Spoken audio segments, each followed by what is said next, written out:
Anyari? Something fishy. Ito ang reaksyon ng ilang matanglawin na fans matapos nilang madiskubre na hindi na pinafollow ni Catherine Bernardo sa Instagram ang kapwa niya kapamilya actress na si Andrea Brillantes. Ito'y sa gitna ng usap-usapang may problema umano sa relasyon ni Catherine at ng boyfriend nitong si Daniel Padilla. Noong November 8, ibinalita ni OG Diaz sa kanyang YouTube channel ang umano'y hiwalay na celebrity couple.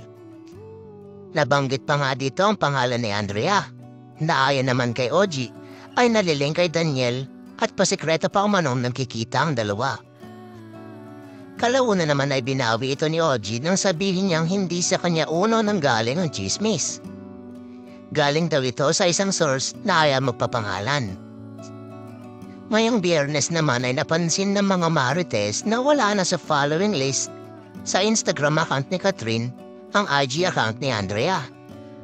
Samantalang kung bibisitahin ng Instagram account ni Andrea, ay nananatiling nasa following list niya si Catherine.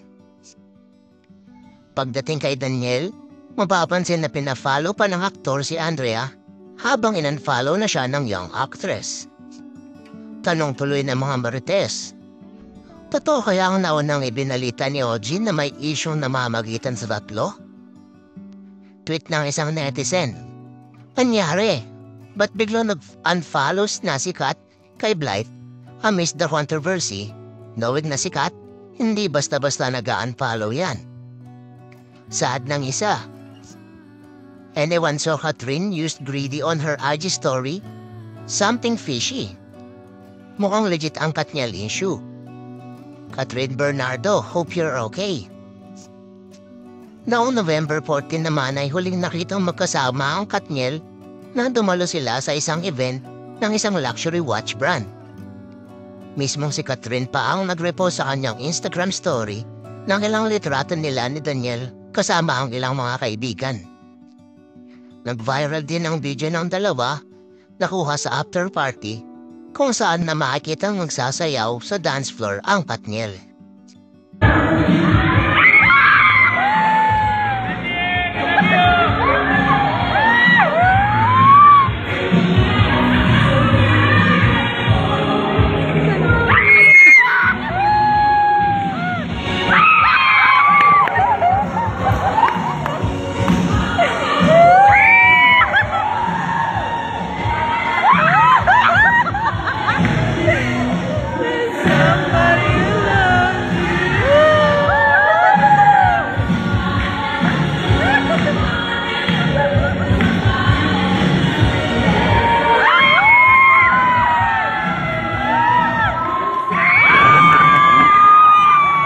That's it for this video mga kaintriga. Like, comment, and subscribe kung nagustuhan nyo ito, and see you next time.